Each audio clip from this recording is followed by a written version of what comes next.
Bien, buenos días. El día de hoy vamos a trabajar el curso de plan lector, ¿sí? Vamos a trabajar las ideas principales e ideas secundarias. Como competencia de la clase es lee diversos tipos de texto y nuestro objetivo es aprendemos las ideas principales y secundarias de diversos textos. Sí, a ver, vamos a recordar un poquito de lo que es la idea principal, ¿sí? Cuando habíamos trabajado el tema y el subtema, habíamos trabajado también o definido lo que es el tema central y la idea principal. Vamos a definir lo que es la idea principal. Dice que es la tesis o planteamiento central que el autor desarrolla conforme van discurriendo las demás ideas del texto. Es decir, no es una tesis que se va repitiendo en alrededor de todo un texto, ¿no? Y esta tesis la vas a estar argumentando con distintas ideas. Muy bien, dice, ¿qué contiene el mensaje que se quiere transmitir al lector? ¿Qué viene a hacerse? ¿De quién o de quién se habla principalmente en el texto? ¿Qué se dice básicamente de aquello? Si recuerda, la idea principal es el tema central más la postura del autor. El tema central más la postura del autor. O el tema y el tema central. Recuerda que la suma de ambos me daban la idea principal. ¿De quién o de qué se habla principalmente en el texto que viene a ser el tema central? ¿Qué se dice básicamente de aquello? ¿Qué se dice del tema central? Viene a ser la postura del autor. Generalmente se expresa en una oración, recuerdas, por eso que cuando habíamos trabajado el tema y subtema, habían ejercicios para escribir la idea principal y les había algunos corregido de que la idea principal es una oración y es una oración con frase verbal. Se recuerda que una oración está compuesta de una frase nominal, que viene a ser mi sujeto, y una frase verbal, que viene a ser el predicado, pero que tiene un verbo, ¿sí? Un verbo personal. En este caso, es una frase verbal más una frase nominal, ¿sí? Y es por eso que la idea principal tiene un verbo. Al yo ponerle un verbo significa que esta oración, recuerda que una característica de la oración es que afirma o niega algo. Es decir, afirma o niega algo del tema central. Es decir, este es mi tema central. ¿Qué se dice de, por ejemplo, puede ser, no sé, fútbol? Ahora, ¿qué postura yo tengo del fútbol? Que no sé, que es un deporte muy importante, que llama a todo el pueblo. Es mi postura, yo creo eso, con respecto al fútbol. ¿Sí? Pues a la unión de ambos, yo es mi idea principal, porque significa que dentro de este texto yo voy a seguir aclarando, escribiendo ciertas características sobre este tema. No expresa datos secundarios. Dentro de la idea principal, yo no voy a explicar datos secundarios, es decir, características, consecuencias. Eso aparece en el texto, pero son ideas secundarias. Dentro de la idea principal no hay ideas secundarias, ¿no? Yo no puedo escribir una característica en mi idea principal. Otras características de la idea principal, expone el contenido más importante, por eso que es la idea que no se puede quitar de la historia del texto, ¿sí? Posee autonomía. Si decimos que la idea principal es una oración, es decir, la oración como característica tiene que afirma o niega y también tiene la característica de autonomía, ¿sí? O sea, tiene significado propio. Articula las oraciones del párrafo, ¿ya? Y a veces no es explícita y se tiene que deducir, es decir, no toda idea principal yo lo voy a encontrar en el texto, es decir, yo voy a subrayar la idea principal, ya la encontré. No siempre, muchas veces que de repente me hablan un montón de cosas, pero la idea principal yo lo voy a deducir. O se sobreentiende la idea principal. Es decir, no siempre está escrita de manera explícita, ¿no? Puede estar de manera implícita, ¿verdad? Que lo deduzca. Bien, dice acá la idea principal. Expone el contenido más importante, por ello no puede suprimirse, ¿no? Eso ya lo habíamos dicho, ¿no? Por ejemplo, aquí tengo un texto. En este caso, mi idea principal es explícita, ¿no? El derecho penal como parte del derecho en general es utilizado para controlar, orientar y planear la vida en común. Esta es una oración. Mediante él, o sea, ¿mediante qué cosa? El derecho penal se determinan y definen ciertos comportamientos. ¿Cuáles son los comportamientos del derecho penal? Los cuales no deben ser realizados o queridos o no deben ser ejecutados. a fin de conseguir que los miembros de la comunidad omitan o ejecuten según el caso tales actos, según el caso tales actos, según el caso. Tales actos se recurre a la amenaza de una sanción, o sea, se refiere a esto, pero eso a qué se refiere al derecho penal. El Estado espera en primer lugar orientarlos.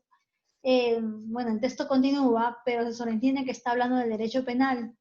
Entonces, el derecho penal sería ¿qué cosa? Podría ser mi tema, ¿sí? El derecho penal como uso controlado, no, el derecho penal como, como ley, ¿sí? Para controlar, mi tema central. Mi idea principal. Ahora, ¿qué se dice el derecho penal?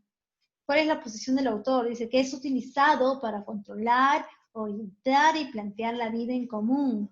¿Dónde está mi verbo? Es. Este es mi verbo, ¿no? Es utilizado. Todo esto es mi verbo. ¿Sí? Recuerda, este es el verbo. Recuerda que cuando termina en ar, er, ir, no son verbos, son infinitivos, ¿no? Por ejemplo, en un examen de admisión que te pongan, ¿cuántos verbos tiene este texto?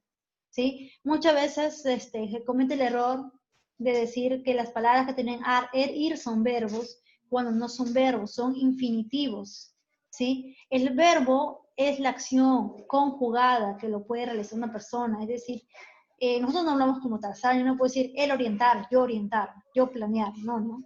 Entonces, en cambio, es utilizado, sí, él es utilizado, ¿no? Puedo yo conjugar esto. Entonces, ese es el verbo. Diga que dentro de una oración hay un verbo, es decir, que esa es la idea principal. ¿Por qué es la idea principal? Porque en todo el texto te habla de esto. Y aquí está la postura. Vamos a ver ahora lo que son las características de las ideas secundarias. Recuerda que la idea secundaria me sirve ¿para qué? Para dar características, para dar consecuencias, tal vez, causas, para dar ejemplos, ¿sí? Sirve para ampliar la información. Es decir, es como un soporte a la idea principal.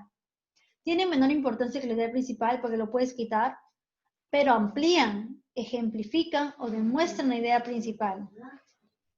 Es decir, yo voy a reforzar mi idea principal con la idea secundaria. Carecen de autonomía. ¿Por qué carecen de autonomía? Porque esta idea secundaria, para que tenga sentido, ¿de quién depende? De la idea principal. Se articulan a la idea principal del párrafo. Es decir, lleva una relación con la idea principal, ¿no? Es decir, van de la mano, no pueden estar separadas una de la otra. ¿Cómo se organizan las ideas en un texto? Dice, ¿no? En un texto cada párrafo se organiza en torno a una idea principal. Las ideas secundarias la amplían o comentan, ¿sí? Por ejemplo, aquí tengo ese texto. Los mosquitos son insectos que se alimentan de sangre. Cuando pican a una persona, a un animal, extraen con su aguijón una gota de sangre, pero también introducen una gota de su saliva que contiene alérgenos, es decir, sustancias que producen alergia, la cual se manifiesta a través de la roncha y la picazón. En este caso, todo esto son características de los mosquitos, ¿sí? Significa que esto de acá son mis ideas secundarias y lo que ves acá de azul es mi idea principal. Recuerda, si mi idea principal está explícita, puede estar en cualquier parte del texto.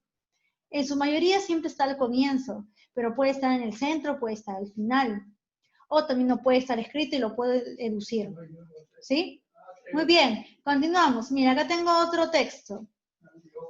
Dice, la idea principal viene a ser, la célula es la unidad más pequeña que tiene vida. Es decir, ahora sí, voy a explicarte por qué es porque es una unidad pequeña y por qué tiene vida. Realiza las funciones vitales. Por eso que es una célula que tiene vida. Tiene 3 partes, ahora te explican cuáles son esas 3 partes. La membrana que recubre toda la célula, el citoplasma, que es el interior de la célula, donde se encuentran los orgánulos, y el núcleo que está en el interior del citoplasma, rodeado por una membrana nuclear y en cuyo interior está el material genético. Todas estas características vienen de las ideas secundarias. Todo mi tema y de qué trata y sobre qué, mi punto de vista, viene a ser la idea principal. Recuerda, aquí tengo mi tema, que viene a ser la célula. Mi tema central sería unidad de vida, la célula podría ser, y mi idea principal, la célula es la unidad más pequeña que tiene vida. ¿Sí? Es la más pequeña, estoy afirmando, negando algo, Una vez que yo afirmo y niego algo, es una idea principal. Bien, entonces aquí tenemos este texto donde nos habla de una idea principal. Acá está. Las principales víctimas de feminicidio en el país entre enero y mayo de este año fueron mujeres entre 18 y 29 años con 29 casos registrados, dice, ¿no? Ahora te voy a explicar esto, de qué trata. Fíjense las ideas secundarias. Así lo precisó el Ministerio de la Mujer y Poblaciones Vulnerables. Son estadísticas del sector de los primeros 5 meses del 2018. Esta es noticia del 2018. Hubo 62 casos de feminicidio. Al primer grupo de víctimas le siguen mujeres entre 30 y 59 años, 15 a 17, 60 años a más, 6 a 11 y 12 a 14. El total de víctimas, el 84% fueron adultas, el 13% niñas y adolescentes, y el 3% adultas mayores. Vale precisar que 5 mujeres se encontraban gestando cuando fueron asesinadas. El MIT también indicó que fue en el hogar de la víctima donde ocurrieron la mayoría de feminicidios, al igual que la casa que compartía con el agresor. Es decir, esto de acá, ¿para qué me sirve? Para reforzar mi idea principal, porque dice que las principales víctimas de feminicidio en el país entre enero y mayo de este año fueron mujeres entre 18 y 29 con 29 casos. ¿Por qué digo eso? Porque acá yo tengo esta información, y esta información es mi idea secundaria. Refuerza mi idea principal. Ahora, a esa idea secundaria yo le puedo agregar otros datos adicionales. A esos datos adicionales son llamadas ideas terciarias, que más adelante cuando trabajemos el esquema de un texto, lo vamos a trabajar con más detalle. ¿Sí? Acá lo más importante viene esa idea principal y secundaria. ¿Sí? Y las ideas que ya aparecen de manera adicional son llamadas terciarias, ¿no? Porque en otros sitios donde se perpetuó este delito fueron lugares desolados, la casa del agresor, casa de un familiar y la vía pública. La estadística recogida por el MIC se detalla en el reporte estadístico de casos con característica de feminicidio atendidos en los centros de emergencia mujer, ¿no? Es un dato adicional, no refuerza la idea principal, pero este puede reforzar la idea secundaria, es un dato más. Ahora, para saber, recuerda el título. Muchas veces se nos preguntan por el título. El título es distinto al tema central, es distinto al tema, es distinto a la idea principal. ¿Sí? ¿Por qué les explico eso? Porque también dentro de examen de admisión, en lo que es en cualquier universidad, cuando te preguntan los textos, ¿sí? Ahí te van a aparecer, ¿no? Identifica cuál es el título del texto leído, cuál es el tema central, cuál es la idea principal. Siempre te hacen esas preguntas, ¿no? Entonces, ¿cómo yo diferencio entre idea principal, entre un título y una idea principal? Recuerda que el tema es algo general. Tema central es algo general y le agregas algo específico. La idea principal es el tema más el tema central y también la postura del autor. Es importante que dentro de la idea principal esté la postura del autor. Ahora, ya tengo mi idea principal. ¿Cómo sacas el título?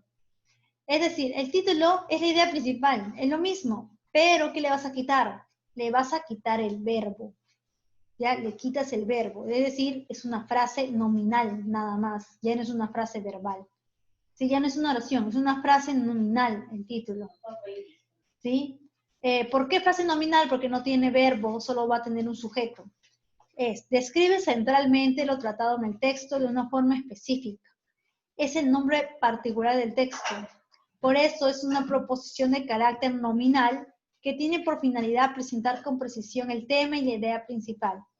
Es breve y conciso, claro y preciso, integral y objetivo, y nominal. ¿Sí? Recuerda eso. Por ejemplo, vamos a trabajar con el caso de la célula. Mi tema, ¿cuál es? La célula, es algo general. Mi tema central, funciones de la célula. Tema más dato específico, es decir, ¿qué se va a decir la célula? Sus funciones, solamente voy a trabajar sus funciones. Tema central. Mi idea principal, la célula es la unidad más pequeña que tiene vida. Esto es una oración. ¿Sí? ¿Qué cosa es la célula? Por eso que dentro de ahí te van a explicar acerca de sus funciones. Mi título, la célula como pequeña unidad de vida. Es decir, la idea principal, ¿qué cosa le has quitado? El verbo y se convirtió en un título, ¿no? La célula como pequeña unidad de vida. Este es mi título. Mira que es muy diferente el título al tema, ¿sí? Y la idea principal y el tema central sí son diferentes. Muy bien, hay una actividad que nos queda pendiente. En la clase pasada hemos trabajado lo que es la Edad Media y la Edad Moderna, ¿sí? Dentro de la Edad Moderna habíamos trabajado lo que es el Barroco. ¿Sí? Dentro del Barroco vamos a encontrar aquí a Shakespeare, con sus dos obras, Romeo y Julieta, que pertenece a la época renacentista, ¿sí? Y Hamlet, que pertenece a la época del Barroco.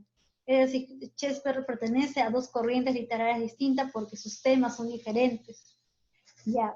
Y vamos a trabajar lo que es la página 88-89 que corresponde al tema. Es decir, entonces vamos a explicar el libro. Tenemos acá. Y a ver, este viene a ser ideas principales y ideas secundarias. ¿Qué vamos a hacer? Leer el texto de manera detallada. Te recomiendo que subrayes. Vas a escribir el tema del texto. Luego de escribir el tema del texto, ¿qué te dice? El título del texto. Me están pidiendo el título del texto. ¿Ya? A ver, se cambió de página. Ya está. Luego de escribir el título del texto, me dice cuántos párrafos tiene este texto. Recuerda que cómo identifica los párrafos a través de los puntos y apartes, ¿no? Es decir, según la cantidad de puntos y apartes, vas a ver cuántos párrafos tiene el texto, ¿no? Por ejemplo, ¿cuántos párrafos habrá en ese texto? Tengo 1, tengo 2, tengo 3 párrafos, ¿no? Y ahí está, ¿no? Subraya la oración de cada párrafo cuya eliminación haga que el párrafo pierda sentido. A ver. O sea, tienes 3 párrafos. ¿Qué vas a hacer? Vas a subrayar la oración que quieras quitar. Pero esa oración que vas a quitar va a hacer que pierda el sentido del párrafo. Subraya con otro color las oraciones que amplían, ejemplifican o demuestran la oración que subrayaste. ¿Qué te están pidiendo? Las ideas secundarias, ¿no? Acá hay un pequeño característica de la idea principal y secundaria. Luego te dice acá, contesta las siguientes preguntas sobre el texto inicial. ¿Cuál es la idea principal del primer párrafo? Primer párrafo, ¿cuál es la idea principal? ¿Cuál es la idea principal del segundo párrafo? Y su idea secundaria. Tercer párrafo, ¿cuál es la idea principal con respecto a los principios psicológicos de la magia? Que es con respecto al tema. ¿Y cuáles son las ideas secundarias que la amplían? Ahora te dice acá que escojas uno de los 3 temas, la música, la danza o el canto. Escribe un párrafo en que incluyas una idea principal y 2 secundarias. Supongamos que quiero hablar de la música, ¿no? Escribe ahí un párrafo. Dentro de tu párrafo debe haber una idea principal, o sea, sobre qué cosa quieres hablar y de qué manera le das ejemplos. Esos ejemplos, o esa ampliación del tema, son las ideas secundarias. Lee el siguiente párrafo y después resolver esta actividad. Leemos el teatro griego. Acá marcas y acá dice qué forma de inferencia has realizado fundamentalmente. Ah, te está tomando el tema de inferencia. Recuerda que la inferencia no necesariamente está en un texto, la inferencia es lo que nosotros interpretamos de un texto, ¿no? Y acá te da un pequeño dato, ¿no? Tenemos 2 formas de inferencia. La inferencia inductiva, que te da un dato particular. Por ejemplo, puedo decir, a ver, podemos decir, la cuarentena se levantará el 30 de junio, supongamos. ¿Qué vas a inducir ahí? Ah, ya, que Pedrito va a poder salir el 6 de junio de su casa. A partir de algo general, he deducido algo particular. Ah, ya, entonces aquí no estamos por inducción, estamos por deducción. Hemos deducido. Yo he dado un tema general, he inducido algo particular, que viene a ser Juanito, va a salir el 30 de junio. Inducción es al revés. O sea, yo te doy un dato particular. Puedo decir, José salió muy abrigado de su casa el día de ayer. Esa es mi oración. ¿Qué induzco yo? Ah, que el día de ayer hizo frío. Significa que estamos en la época, no sé, de invierno o otoño. Eso quiere decir que a partir de un dato particular, yo deducí algo general. Estos son los tipos de inferencias, deductivas e inductivas. También en lo que es habilidad verbal, en un examen de admisión te viene, ¿no? Deduce el texto, induce del texto, ¿sí? Recuerda que la parte teórica me va a ayudar para yo poder comprender más rápido las preguntas que me dan en un texto, porque todo depende del tipo de texto que te dan. Puede ser un texto nivel difícil, nivel intermedio, nivel fácil, ¿sí? Los textos pueden variar, pero las la teoría con respecto a estos temas me van a ayudar a mí de repente poder captar más rápido qué es lo que me están pidiendo en mi lectura, ¿sí? Te puedes decir cuál es la idea inductiva o cuál es la idea deductiva del texto y te ponen ahí opciones, ¿no? Recuerda, deducción. General, de algo general, deduzco algo particular.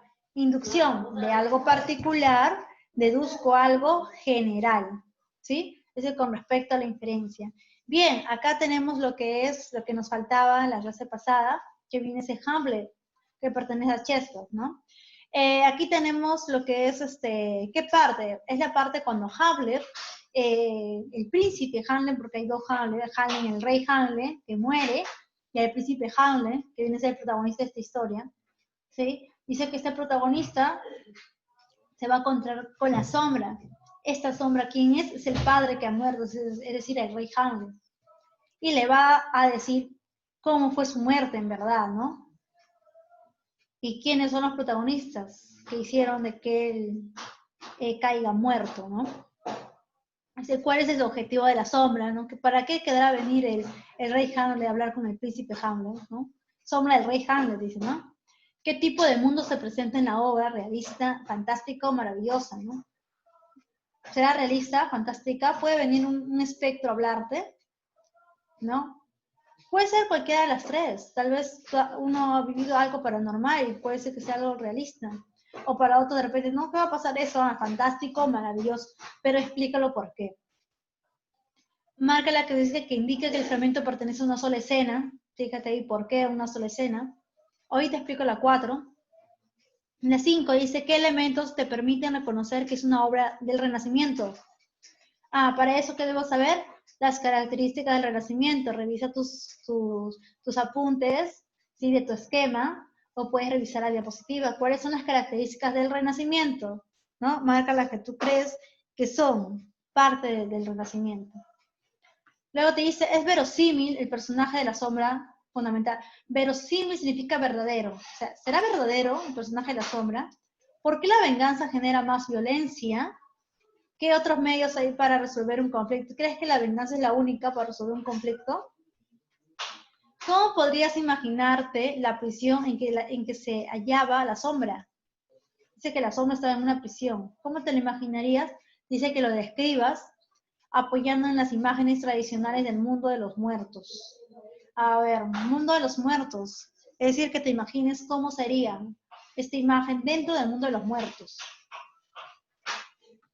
¿Sí? Muy bien, entonces, esto tiene que ver con te dice acá, el Renacimiento, te dicen, ¿no? O el Barroco. Recuerda que es Hamlet, es una obra de transición entre el Renacimiento y el Barroco. Vamos a encontrar características del Barroco como también características del Renacimiento. ¿Por qué? Porque Shakespeare perteneció a ambas corrientes, ¿no? Fíjense como la transición. Recuerda que el Barroco es una corriente más artística, en el ámbito de la pintura, ¿sí? Los colores, más que en el literario. Sí hay en el literario, pero en el literario más enfoque en lo que es en la península ibérica, es decir, en España. En lo que es en la manera en Europa, no hay mucho, pero vamos a encontrar la exageración en este caso de Hamlet, ¿no? Y en otras obras más.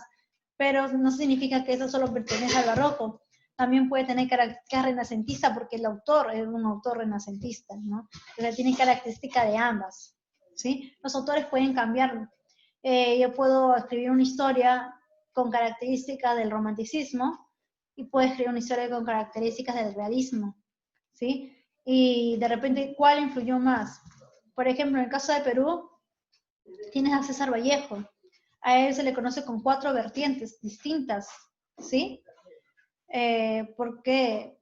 Porque cambia su manera de pensar en muchos, ¿no? En su narrativa, cómo era, en su poesía, cómo era. Su poesía dio un giro tremendo desde el comienzo hasta la publicación de Trilce, ¿no? Y así sucesivamente.